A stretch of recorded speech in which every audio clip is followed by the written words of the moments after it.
Good afternoon. Okay, thank you. Here's the other challenge, besides you guys being a little inactive at the first, is I don't do PowerPoints. Like, I use the excuse that just a verbal presentation is a low carbon way of speaking, but the truth is I hate them because I have to use this, which I have no idea how to use, but I did a PowerPoint for you. Don't judge it. There's mistakes. You can look for them. If you find them, you can tell me about it later. But I'll screw this up so we can kind of laugh together. So first of all, it's an absolute honor to be here. Difficult to follow Bill, of course. You know, he is just an amazing leader. And he's already given you a little bit of the substance that I'll touch on, but I'll probably build upon it. I lived here, as Tracy said, in South Africa in the early 90s, and our foundation still does work here in South Africa. We fund a number of the organizations that have helped make this conference happen, and a few others that I see in the room, and we're really proud to be supporting the civil society organizations in South Africa. So let's be really clear that the threats imposed by the climate emergency are as clear as the science. Food system collapse, drought, fires, extreme weather events will impact those most who had the least to do with the crisis. And I'm not saying anything you don't know and that isn't already profound. But the world must transition off of fossil fuels and rapidly embrace renewable energy to avoid more catastrophic impacts than we're already seeing that will wreak havoc on human rights around the world and life-supporting ecosystems. So the climate crisis can seem completely overwhelming. How can the average person affect systemic change on an issue that's so profound? It's a question that people of conscience asked decades ago all around the world, witnessing the abuses of the apartheid regime of South Africa. Activists then and activists now understood that we could influence the flow of money and weaken those that would benefit, those in power who would benefit from the abuses of human rights. We had the power to move our retirement accounts, our banks, our faith groups, our university endowments to shift their investments out of the offending companies and ultimately into those committed to solutions. The modern day climate movement took a page out of the anti-apartheid playbook to combat climate change and launched this global fossil fuel divestment campaign. As Bill said, arguing it was no longer acceptable to invest in, and let's be clear, therefore own the companies who were knowingly imperiling our planet and its life support systems. And also learning the lessons of the past, the activists understood and increasingly understand that it's not enough to renounce those who profit from this abuse and degradation, but we must also deploy capital to create an economy that is viable, sustainable, and rights-respecting for all. And I'll come back to that. I'm going to tell you a little bit about the journey our foundation took that led us into divesting our own assets from fossil fuels, investing in climate solutions, and supporting the fossil fuel divestment movement. Now here's my first test. Let's see how I do. Yay! Okay, thank you. If you only knew, if my 20-something child saw that, she'd be crying, laughing, because usually I just hand her any means of technology like this, and she's like, oh God, Mom. So our foundation started championing the fossil fuel divestment movement back in 2009, 2010, and supporting work on divestment when we began divesting our own endowment from fossil fuels, then supporting the nascent and burgeoning student movement, calling for investors to withdraw from the coal industry, then oil and gas sectors. We began first by tackling our investment portfolio. We're a very progressive foundation. We work on environment and human rights issues. And we knew it was not okay to be invested in industries that were driving the crisis.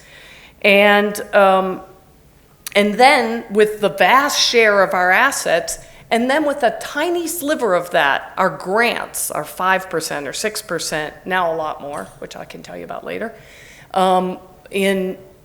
We're asking with our grantees to solve the crisis we're driving by being invested in the companies driving the problem. It was an absolutely unacceptable contradiction to us. And we understood that if we owned fossil fuels, we actually owned climate change.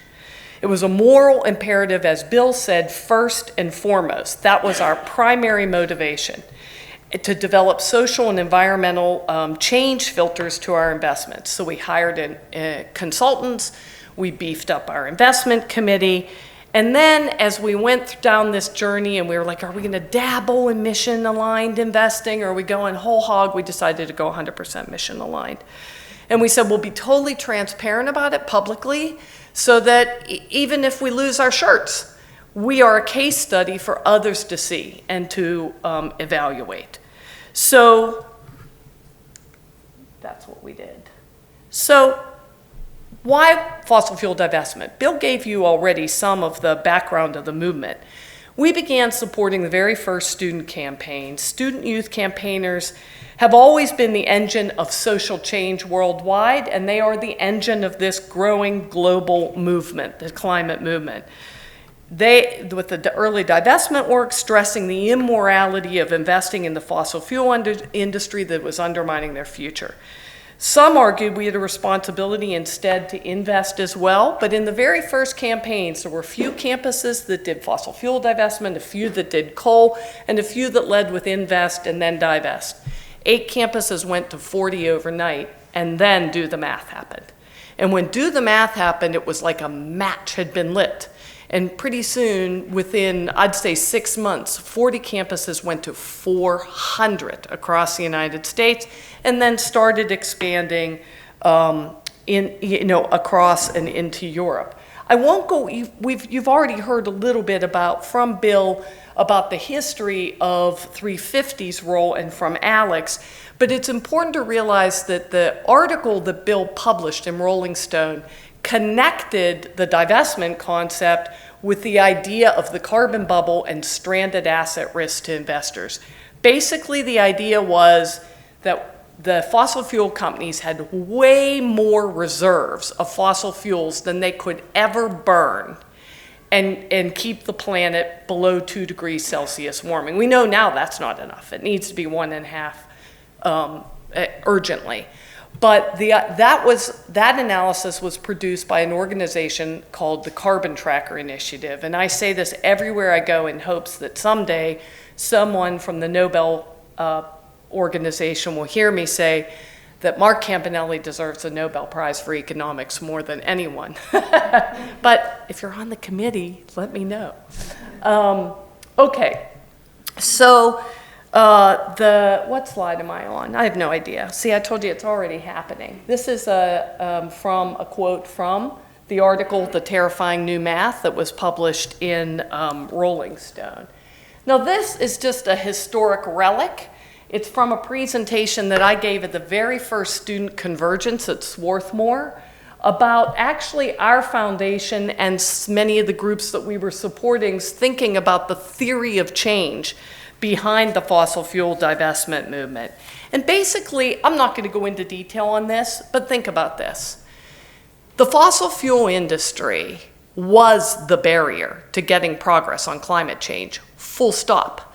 The Copenhagen Climate Conference failed. Efforts to get policy passed in the US failed. Why?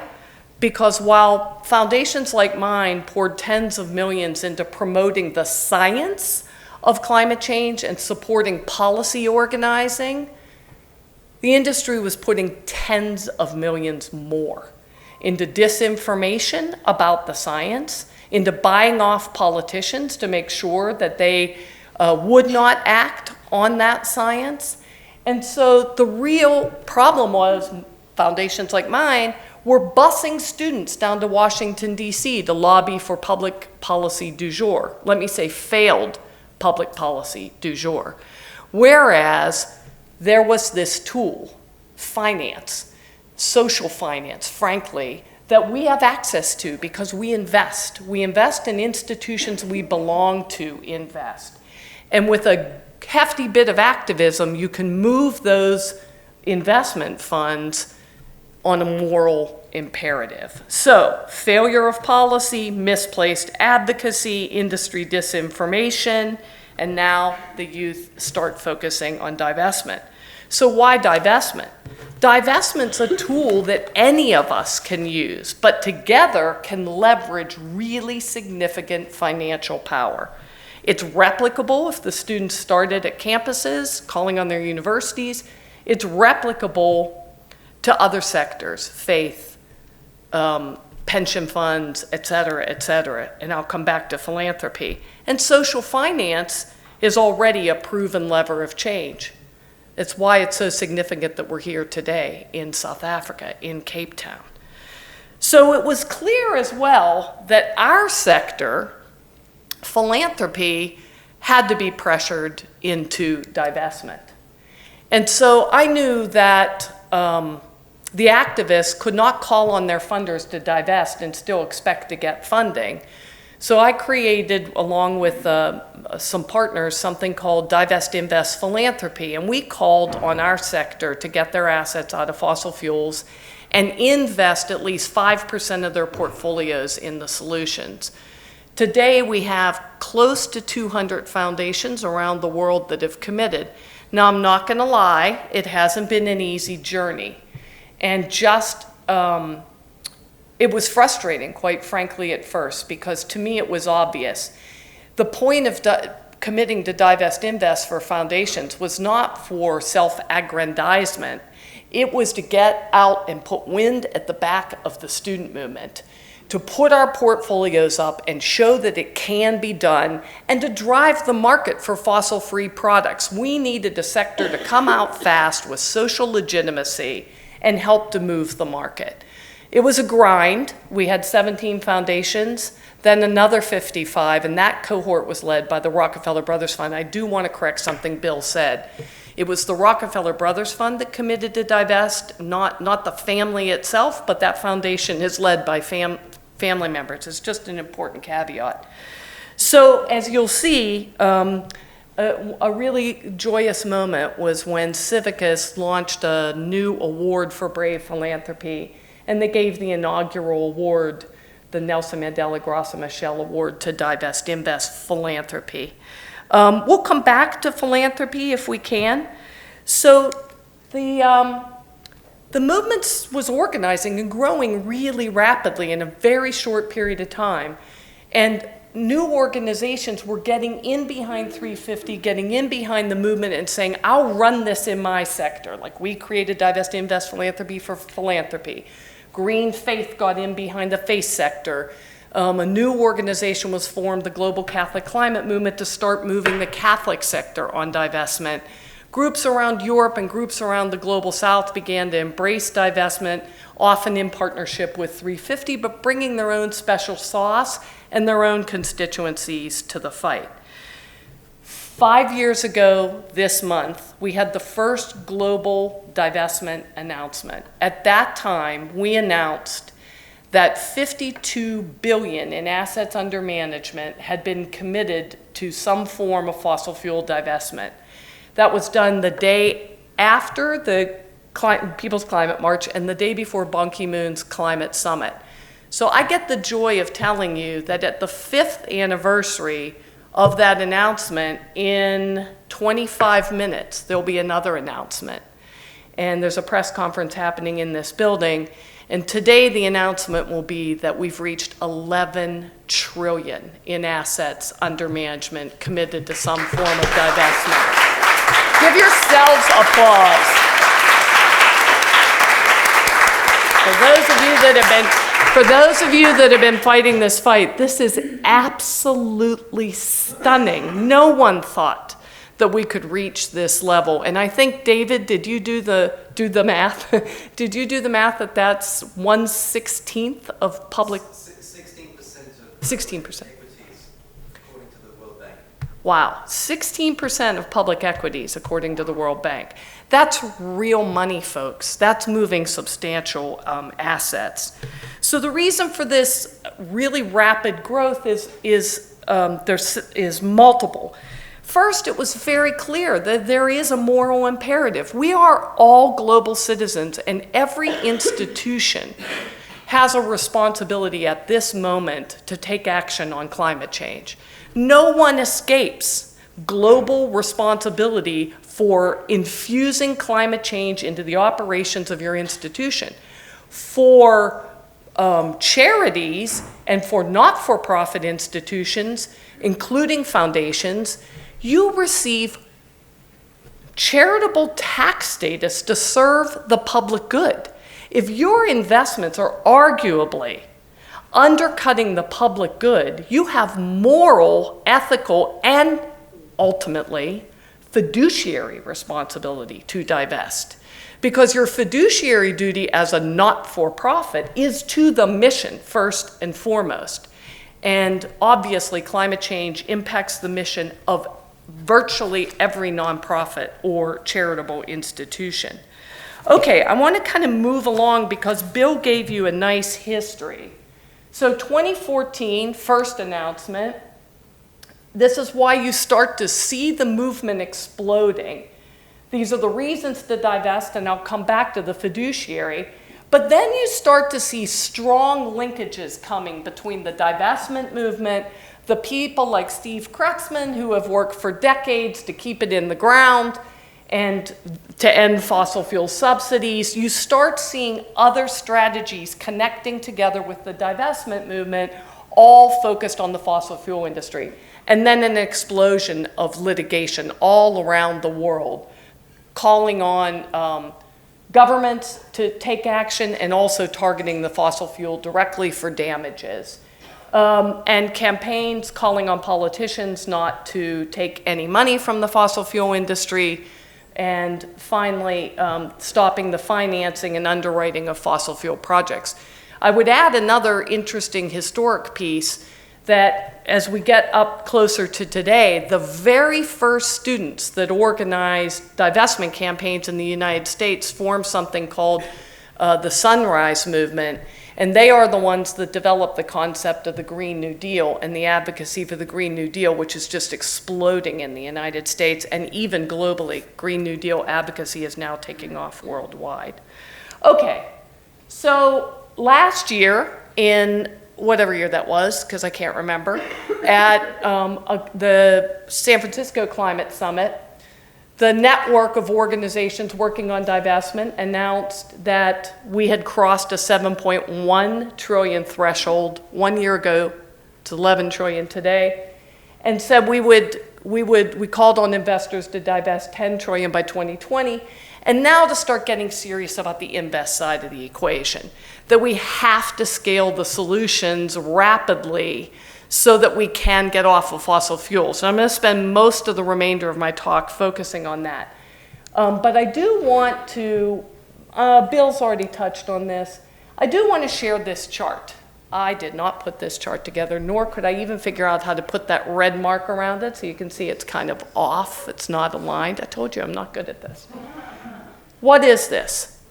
This is the performance of the major financial sectors since 2015, last 5 years. Take a look at the red one. It is the lowest performing sector, bar none, at the level of treasuries. This is the fossil fuel sector. Now, we need to divest for ethical reasons, but this tells you if you're invested in coal, well, what is wrong with you? And if you're invested in all fossil fuels, you're losing your shirt. So, and it's not going to get better. It's not coming back. If you look at the history of the internal combustion engine and how it replaced the horse and buggy in a matter of 5 years, you understand that technology disruption can happen very, very quickly. And so you don't want to be trying to time the market at this point when the indicators are already pretty clear that these are bad investments. Now, here are 3 portfolios managed by our investment advisors, and these are their returns over the last 5 years, 3 portfolios. My foundation has beat its benchmark since we began divesting by 2% every year since we got out of fossil fuels. We are also 16% invested in climate solutions with a 5% carve out for highly transformative impact investments where we're willing to accept a lower than market rate of return. In 2017, we did 21.6% returns. I sat down with my board and I said, in a moment of the climate emergency and in a crisis of American democracy, democracy worldwide, it was not okay to grow our endowment. We took all of our end of year performance, what we were up at the end of the year, and we put it into grants for the next year. We doubled our grant budget. We put an extra $10 million into grants. So we have not suffered from divesting from fossil fuels, nor investing in climate solutions. As I said, we're 16% invested in climate solutions. Okay, so let's talk about investing in climate solutions. We need to capitalize this sector. And an organization that you know of, probably some of you know of, Ceres, estimated that we need $1 clean trillion in investments annually to scale the solutions in time to keep the planet. Their clean trillion was calculated with a 2-degree scenario. We know now that's not adequate. It has to be 1.5. So what their first recommendation was that every single investor must put 5% into climate solutions, every investor, or we will not scale the solutions in time. But I think we have to think about how we do that, and that as we do that, we also have to demand that the renewable sector respects human rights and respects environmental standards as well. It's not a given that just because it's a business that creates renewable energy, that it's going to be a kumbaya fabulous business, right? So our foundation is doing some work on creating standards for the renewable sector, human rights and environmental standards. But I would also challenge us, particularly for mission-driven investors, that we have to think really carefully about what the energy transition looks like. Most investments are going to go to large-scale renewables that will be in capital cities and will probably be privately owned and accumulate wealth. But we're in the middle of an energy transition, profound. When you think about the energy base of the economy transforming, it is profound change, right? We could go from a fossil fuel economy to a renewable economy and leave 1 billion people without access to electricity today behind. There's no inevitability that the energy transition will reach the 1 billion that don't have it today. The 1 billion that can't get access to electricity today through heavy fossil fuel grid infrastructure. But we have the technology today to leapfrog fossil fuels and reach the people in the last kilometer, the last mile. So I think we have to be really committed to leaving no one behind. We also have to invest in extractive workers and their communities, the just transition. It is not the workers' fault that the climate crisis happened, and we have to make sure that those communities are supported, those workers are taken care of, retrained where possible for other jobs. So opportunity for new models of community ownership in energy access, for instance, distributed off-grid energy, small energy infrastructure. And we need to make rapid investments in the global south and in the frontline communities in places like the United States. Here's a little bit about us, and I'm going to focus on these. I told you we put about 5% of our portfolio towards highly transformative impact investments. And that led us to 2 areas of work and a very important investment that I'll tell you about. We started funding this analysis and field building around a gender lens on investing. That is making sure that women's rights are incorporated into company practices and in their supply chains, and that investors need to have a perspective on women's rights. So gender and women's rights is an important part of our impact investing alongside energy and energy poverty. And here, Tracy mentioned, we've helped launch something called SHINE. It's a coalition of faith-based mission investors, development organizations, women's organizations, and philanthropies committed to reaching that billion, saying we actually could eliminate energy poverty in our lifetime. And it would not be difficult to do. It requires money, collaboration, and political will. So please look up SHINE if this is something you want to be involved in. But this is part of investing in the solutions and investing in a way that is really transformative. And then next, we made a commitment to help the Standing Rock Sioux tribe build a wind farm. When the Dakota Access Pipeline fight began, which reverberated across the world, I learned that the Standing Rock Sioux tribe had been in early stages of planning a wind farm, grid-scale wind farm, that would bring revenue to the tribe and create jobs for the tribe. They had to put it on hold when they defended their lands against the pipeline.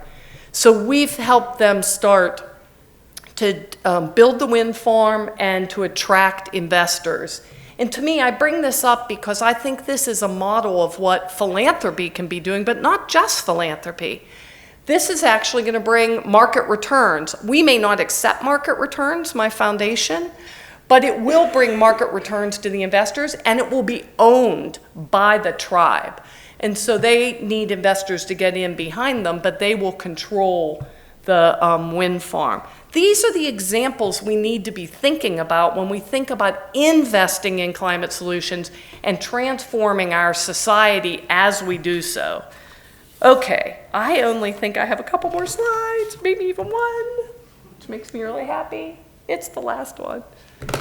Okay, so my foundation, I'll be totally transparent, over the last 10 years has spent about $10 million in grants supporting the fossil fuel divestment movement and corollary advocacy around it, about $1 million a year.